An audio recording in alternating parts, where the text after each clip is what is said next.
Estamos de vuelta, ya está con nosotros el ingeniero Andrés Castro, con quien data nuestra amistad hace muchísimos años, lo conocía de los tiempos de ADEFOR y justamente uno de los temas que más me interesa conversar el día de hoy, más que el cargo que ocupa, es de varios temas relacionados a sus diversas actividades y su conocimiento que él tiene sobre el sector agropecuario en general, sobre el sector forestal y el tema del agua, que es tan importante para nuestra región Cajamarca. Somos una de las regiones que, digo, paradójicamente, más ricas del país, con muchísimos recursos, y en la estadística aparecemos pues como la región más pobre.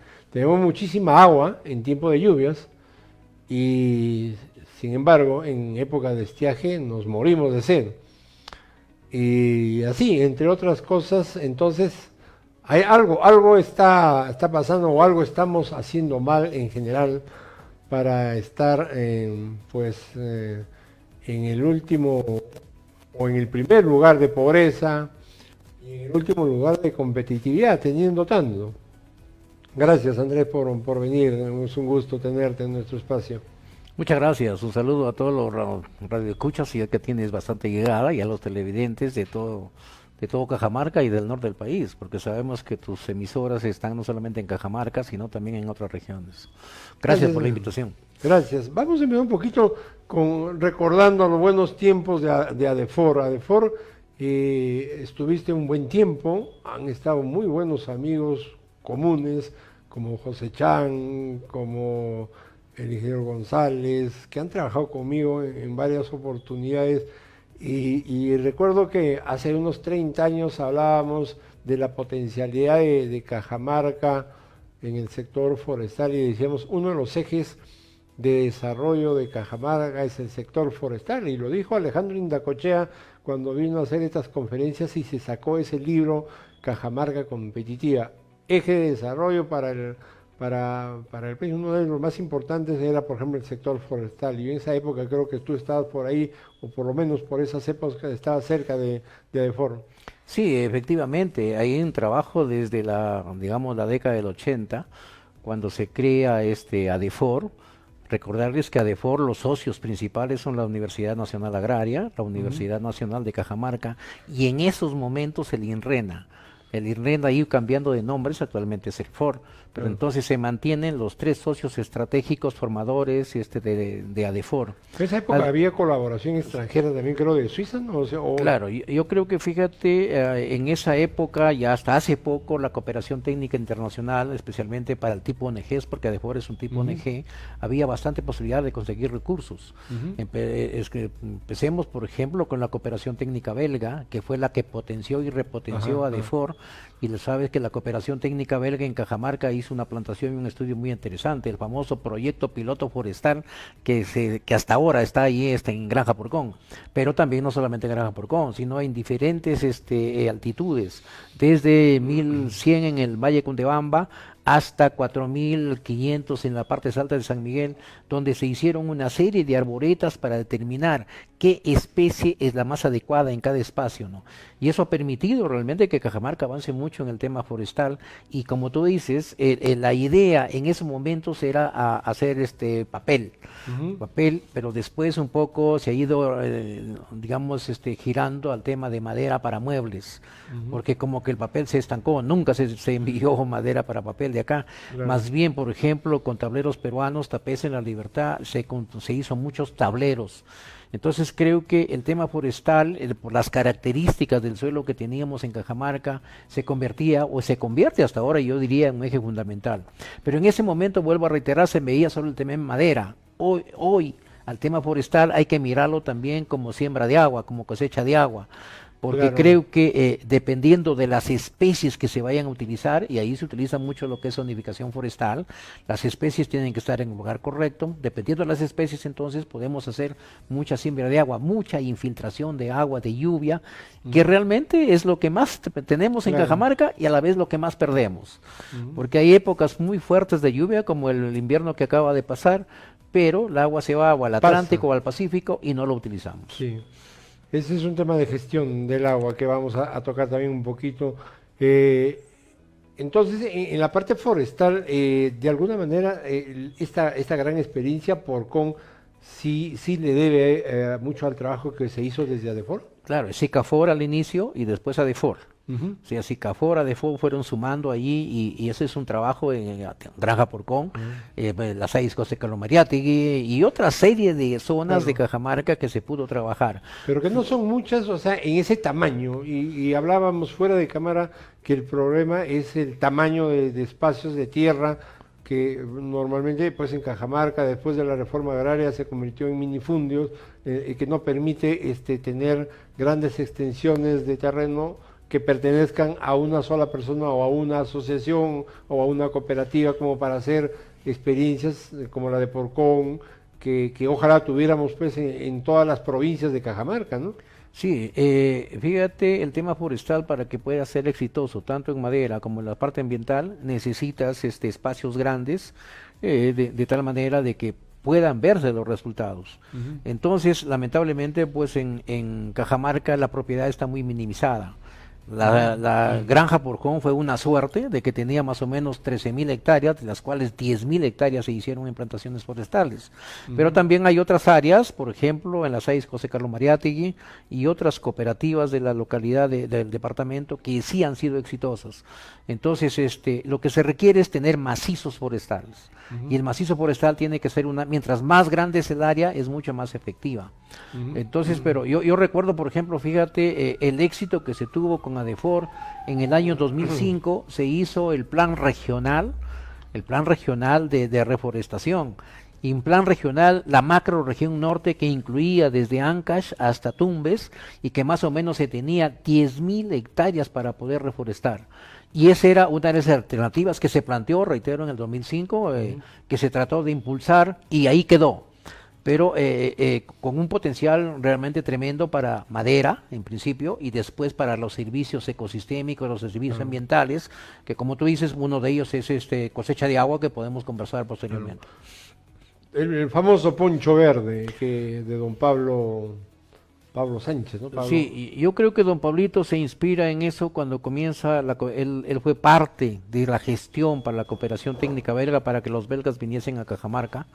Entonces creo que don Pablito ahí es donde se inspira en que él decía, no, todos estos cerros que están con pajonal, todos estos cerros que están descubiertos, que están pelados, entonces esto tiene que llenarse de árboles. Y a eso él le llama el poncho verde. Claro. El poncho verde de tal manera que todos estos cerros que hasta ahora lo tenemos descubiertos, que no hay actividad, porque en la parte alta, lamentablemente, pues no se puede hacer agricultura, tampoco se puede hacer ganadería, entonces nos queda esa opción de hacer el tema forestal, y eso era el poncho verde, de tal manera que el cambio que se podría generar sería enorme, porque también viene el tema del turismo. Granja Porcón es visitada por miles de personas gracias al bosque que tiene, porque antes cuando Granja Porcón tenía el pajonal y tenía los ovinos, nadie lo visitaba. Claro. Entonces todo eso se genera ganancias económicas, ganancias ambientales, ganancias turísticas, pero que a la postre va en beneficio del crecimiento, del desarrollo, de las mejores condiciones de vida del poblador rural.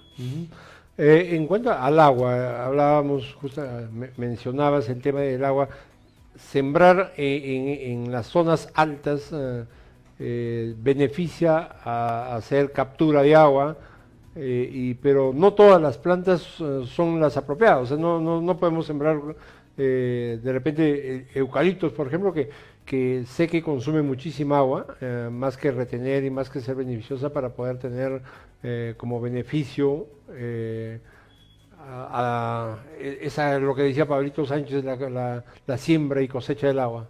Sí, fíjate, una de las experiencias que se tiene, las enseñanzas tanto de la cooperación técnica belga, SICAFOR, ADEFOR, es que debe hacerse la zonificación forestal. Algunos le llaman microzonificación forestal. ¿Qué es eso? La microzonificación o zonificación forestal es ver las características del suelo para ver qué planta es la que se debe plantar, la más apropiada. Y la planta más apropiada que tanto en el aspecto económico, en el aspecto social y en el aspecto ambiental. O sea, todas esas características tienen que juntarse y decir aquí voy a plantar. Entonces, la experiencia que nos lleva de que el eucalipto, por ejemplo, es un gran consumidor de agua. Y si es un gran consumidor de agua, entonces no nos sirve mucho para lo que es siembra y cosecha de agua. Sirve para otras actividades, CO2, por ejemplo, que también podríamos ver, captura de CO2, que son los beneficios que da la forestación. Los pinos, casi todos sí sirven, pero también hay un consumo de agua importante. Fíjate, la especie que más sirve para siembra de agua son los polilepis, los quinoales que le llamamos nosotros aquí en la tierra. El tema es que los quinoales, ¿qué aplicación económica le puedes dar? No hay mucha. Entonces, por eso que te digo ambientalmente sirve mucho, para cosechar agua sí, pero exacto. Para convertirlo en madera, ni siquiera para leña tal vez. Claro, por eso te digo que hay que combinar esas características económicas, sociales, ambientales y sobre eso tomar la decisión. Recuerda de que en estas franjas de la sierra, de la Jalca que decimos nosotros, están los mayores índices de pobreza. Están donde la gente más necesita y consecuencia de eso van migrando a la ciudad. Entonces, ¿qué alternativa le damos a ella? Lo ideal sería, si en el Perú se pagaría servicios ambientales, vamos a plantar polilepis. Claro. Pero como no se pagan servicios ambientales, es que se tomaron las decisiones y hasta ahora se continúa de plantar pino, porque a cada cierto... si el pino utilizas la madera de raleo, a los 10, 12 años ya estás vendiendo madera. Y si es de tala final, a los 20, 22, 25 años estás vendiendo madera. Entonces le estás generando utilidades a esa gente que realmente lo necesita. El eucalipto puede ser menos tiempo, pero reitero, no es las condiciones que tenemos en la parte alta de la Jalca. Ahí no se puede producir eucalipto. Por ejemplo, tenemos el aliso, que sería ideal en eso, que también nos ayuda mucho en la captación de agua. Pero el aliso es una planta más exigente en suelo y más exigente en humedad. Por eso cuando se hacen las zonificaciones... Y el tiempo de producción. Y el tiempo de producción. Por eso cuando se hace la zonificación, el eucalipto, el aliso lo encuentras ubicado a lo largo de las quebradas, porque hay más humedad. En cambio el pino, sobre todo el pátura, lo utilizas en la parte de la loma, donde los suelos son más pobres, y ahí ayudan a recuperar. Lo otro que quería precisar, fíjate, el hecho de tener reforestación o revegetación en forma general, ayuda a evitar la erosión. Cajamarca y en general todas las laderas de la sierra del país se están erosionando mucho y consecuencia de eso podemos mirar Galleto Ciego. Galleto Ciego está colmatado por consecuencia de la erosión que hay desde San Miguel, San Pablo, Contumazá. Todas esas tierras bajan allá y colmatan, pero al mismo tiempo que colmatan ahí causan daño, arriba ya se está quedando sin suelo.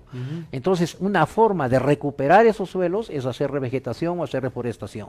Entonces creo que ahí es otra ventaja que hay y que podemos conversar realmente de las diferentes especies. Los últimos años han habido una especie de tráfico de la turba, esa tierra negra que tenemos en la zona de las Jalcas sobre todo. Creo que se ha controlado un poco, pero hace unos años atrás se llevaban camiones tras camiones de la turba hacia la costa. Claro, eso fue un error tremendo realmente, y un error que, fíjate, si hacemos el análisis frío, lo generó la industria, la agroindustria. Esta turba que se llevaba de la sierra, en caso de Cajamarca y de otras zonas, se ha servido en la costa para hacer plantaciones de arándano. El arándano necesita un suelo ácido. Entonces, eso sabes, en la costa no hay suelos ácidos, hay suelos alcalinos, arenosos. Entonces, por eso que el arándano tú lo ves en la costa sembrado en camellones, en bolsas incluso, con la turba que llevaron de acá. Pero también hay alternativas. Por ejemplo, utilizar el acerrín, el bagazo, como le llamamos, del pino. Eso también es ácido y se puede utilizar en algunos casos lo utilizaron, pero más barato era llevar turba y con eso hacer la industria del arándano fundamentalmente. Creo que ahora incluso está ya no solamente controlado, sino penado el hecho de que puedan traficar llevando las tierras, la turba, hacia cualquier destino en general. Sí, pero bueno. Sí, se hizo una campaña muy fuerte hace algunos años, coordinaciones con el gobierno regional sacó una ordenanza de tal manera de que se prohíba esto, porque ese es otro aspecto, ¿no? Al sacar toda esa turba, ¿qué cosa vamos dejando? Vamos dejando la laja y ya no dejamos suelo, y si ya no hay suelo, ya no hay infiltración de agua, porque para que el suelo, el agua se infiltre en estas jalcas, sí tiene que haber suelo. Y ahí yo quiero recordar un mensaje ahí: el suelo es el primer gran ¿cómo se llama? El primer gran almacén de agua.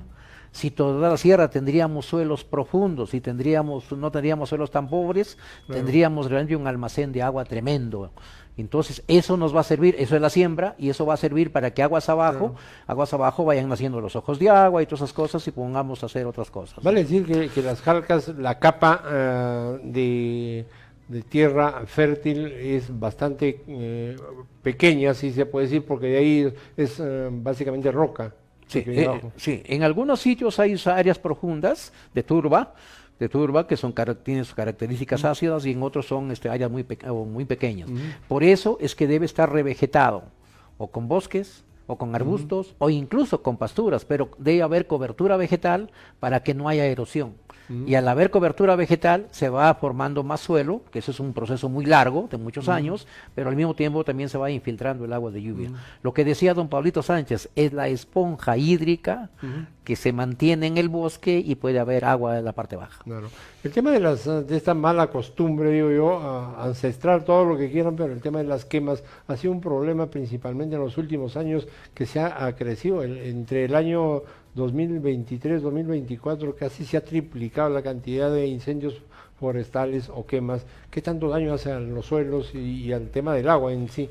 Sí, fíjate, hay la creencia todavía de muchos agricultores en el campo, incluso alguna misma gente de la ciudad, de que el hecho de quemar vas a llamar al agua, vas a llamar a que venga la lluvia, realmente, lo cual es un error. Si bien es cierto, cuando quema sale humo, y ese humo en alguna parte se puede convertir en nube y puede haber algo de llovizna, pero realmente el daño que se genera es enorme. Por un lado, destruyes toda la microflora, la microfauna que hay en ese espacio, y al destruir esa microflora, esa microfauna, entonces vas a retardar mucho el crecimiento de cualquier planta. Entonces, y lo otro, al hacer eso, las cenizas, todo eso, haces que haya una relación eólica por el viento, que el suelo lo vayan arrastrando a la parte baja. Entonces vas descubriendo ese poco espacio digamos, de área, de terreno que tenemos, se va disminuyendo. Entonces, ojalá realmente esto podamos cambiar, sobre todo cambiar la mentalidad de que no es que cuando quemas va a llover. Al contrario, es cuando hay bosques, es que ese es parte digamos, del circuito hídrico, la evapotranspiración, la evaporación de las plantas es la que te genera que haya mayores cantidades de lluvia. En cuanto a la administración o gestión del agua en Cajamarca, tenemos, como lo decíamos, épocas de mucha lluvia, como este último periodo que ha sido muy intensas.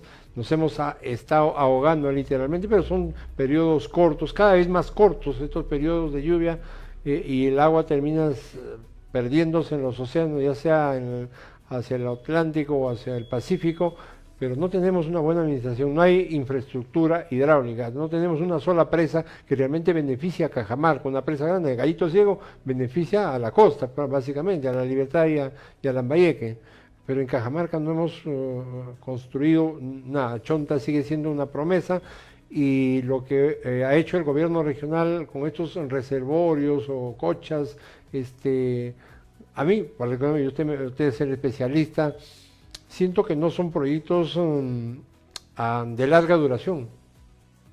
Fíjate, yo creo que es mirar un poco qué es lo que ha pasado en el país. Toda la grande infraestructura hídrica, los grandes reservorios se han hecho a lo largo de la costa. No hay un solo reservorio a lo largo de la sierra. Todos han sido a lo largo de la costa por diferentes razones, que no digo que vaya a ser malo. Claro. Es bueno para utilizarlo, pero era mejor tener los reservorios en la parte alta. Esos reservorios deben estar donde se genera el agua. Claro, ¿dónde se genera el agua? Las lluvias, ¿dónde se dan más fuerte? En la parte alta, en la parte media de la cuenca. ¿Y quiénes utilizan el agua en este momento? En la parte baja.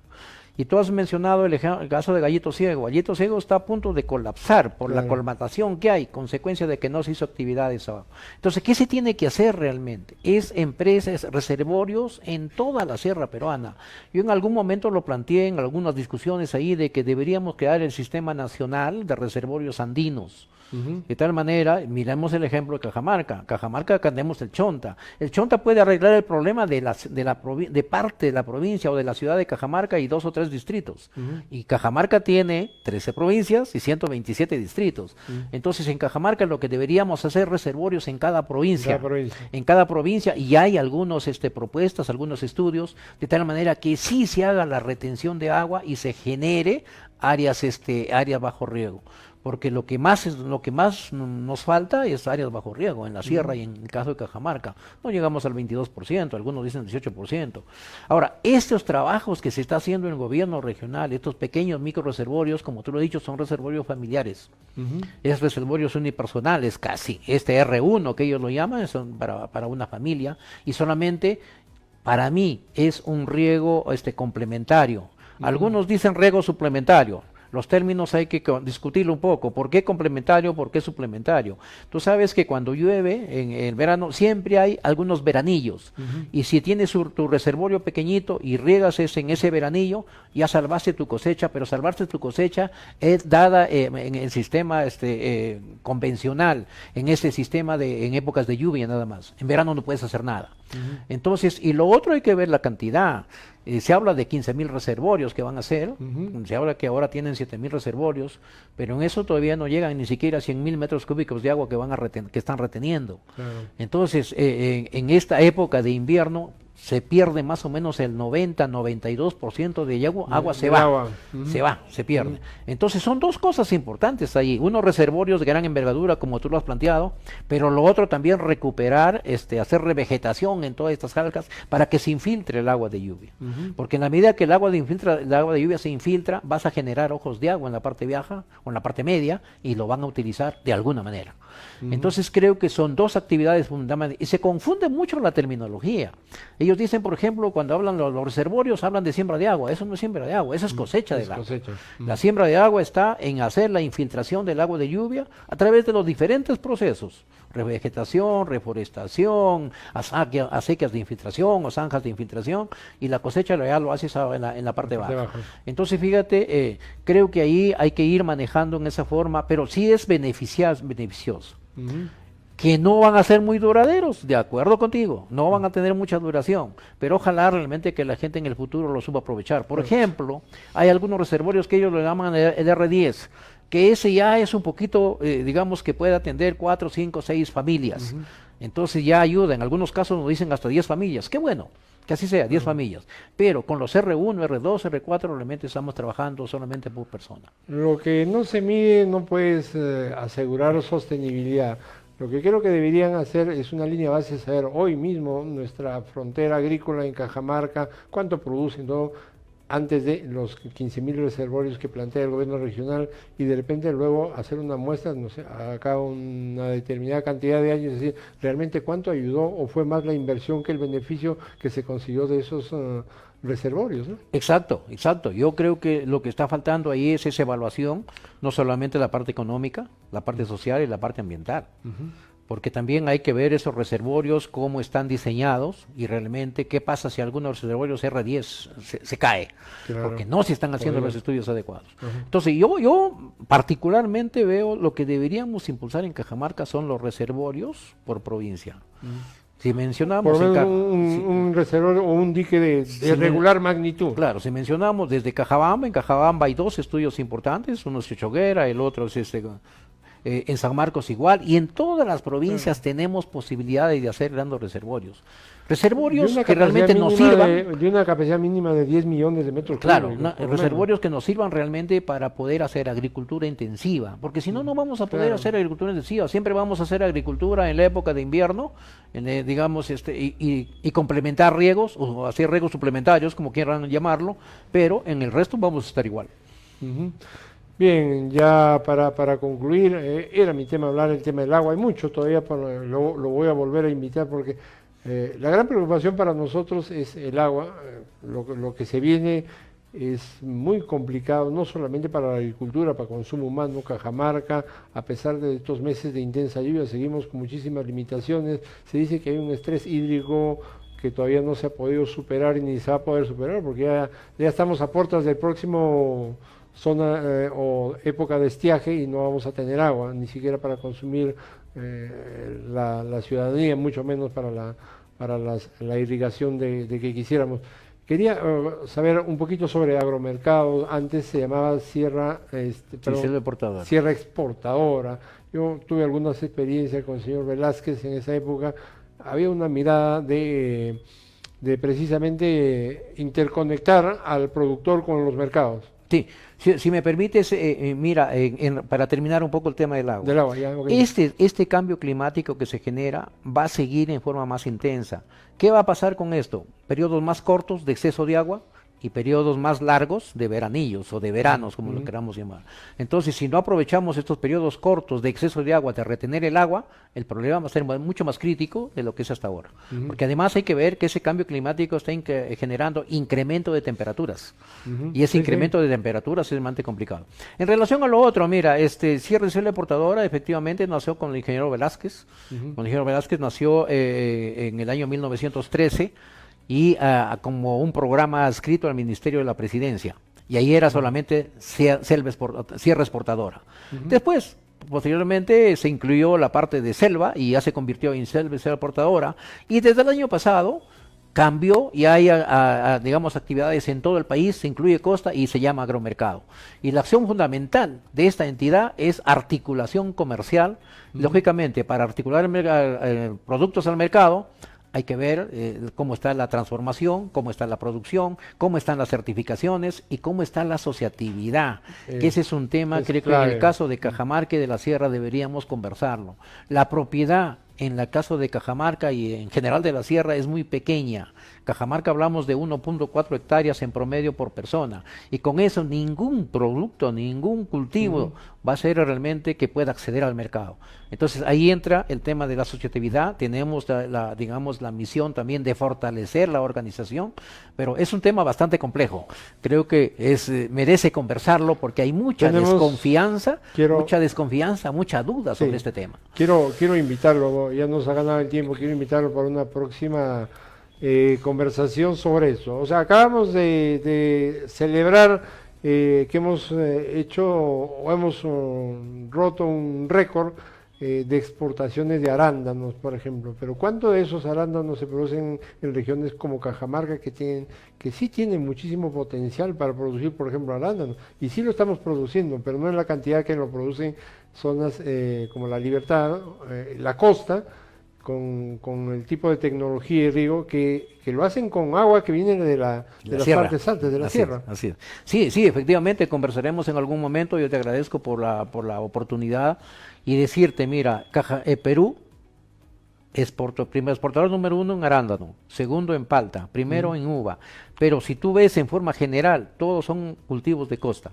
Y en palta, por ejemplo, en costa se producen un promedio de 8 o 9 meses al año. Es decir, que hay 3 o 4 meses que no lo produce la costa. Esa es la oportunidad para toda la sierra, porque en la sierra podemos producir palta todo el año. Pero lógicamente hay que mejorar otra vez, te digo, la asociatividad, ir a la parte de tecnificación, ir a la parte de registros y la parte de certificaciones de tipo sanitario que lo piden los países importadores y comenzar a hacer volúmenes. Tenemos un gran mercado hoy como Asia a través de Chancay, pero no estamos todavía preparados para poder cumplir con ese mercado tan grande como es el mercado asiático, ¿no? Pero de que tenemos posibilidades y potencialidades, sí la tenemos, pero necesitamos seguramente trabajar mucho más en regiones como Cajamarca, sobre todo en el tema de la gestión del agua.